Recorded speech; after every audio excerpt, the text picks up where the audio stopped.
You know this, I'm sure, that a few weeks ago, right down in the Castro in Harvey Milk's old camera shop, we opened a Trevor Project call center, the Harvey Milk Call Center, which means that now, yeah, you can cheer for that. And that means that finally, the Trevor Project is fully self-sufficient 24/7 helpline for LGBT kids at risk. And that was Harvey Milk's dream, wasn't it? That was his mission. It was to give hope to that kid from Altoona, Pennsylvania, to be there for that phone call and give hope to the hopeless, and not just here in San Francisco, but nationwide. But you know what? I have a few thoughts I want to share today. That was not Harvey Milk's end goal. And it's certainly not our common dream today. Our common dream today, I believe, is to make sure we have no more kids calling from Altoona, Pennsylvania. No more kids being told they are less than or second class by their government. And yes, our victory in New York was amazing. It was a watershed moment. And we must thank those men and women who've worked so hard to create that watershed moment. Because we know that the work they did, it paves the way. It paves the way to our end goal. Our end goal and our common dream. Our common dream, which is full and equal rights nationally in all 50 states, in all matters governed by civil law across this great nation. And like many of you, yes, I prefer Obama to the alternative. But I'm saying here today that I cannot and we should not hide our disappointment with his response to our historic victory in New York. In his response, he wrongly claimed that marriage equality should be left up to individual states to decide. Mr. Obama, with all due respect, you know the proud history of civil rights in this nation. And you understand that the ultimate responsibility of protecting our minority falls on the federal government, in the courts, and on your desk,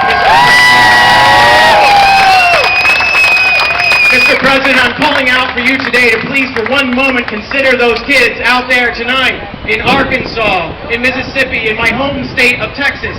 Are their lives less worthy of your protection than those lives in New York and Massachusetts and Iowa? Because we all know if civil rights are left up to the states, then this will become a checkerboard nation where we have some areas that are free and some areas that are not free. Some kids who are told lift your heads high, and some kids who are told you are second class, you are less than, and your love and your future families are not worthy of this nation's protection and admiration. Mr. President, I'm asking you here today, Mr. President, how many more lives must we see taken?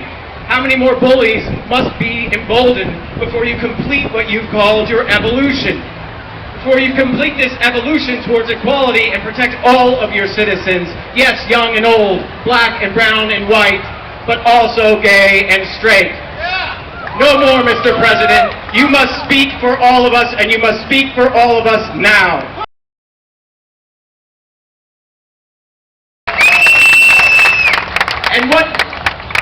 And what can we do right here in California? Because the truth is, right here in California, we are a breath away from marriage equality.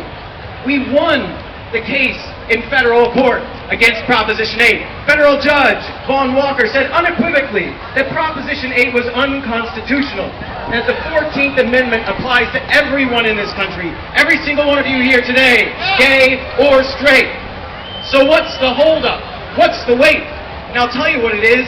The California Supreme Court has yet to answer a simple technical question handed down by the Ninth Circuit Court of Appeals. And I'm asking the California Supreme Court today, what the hell is the holdup?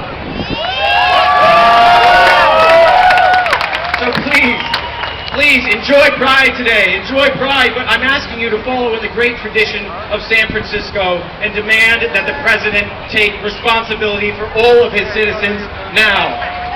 And that the California Supreme Court do its duty now, not before more lives are lost, more bullies are emboldened, and more self-esteems are robbed, so that we too can join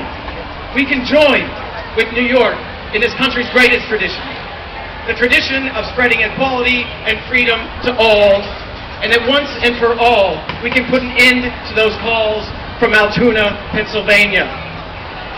I believe in you, San Francisco, and I'm leaving this vital work to your very strong voices and your mighty hands. Thank you very much.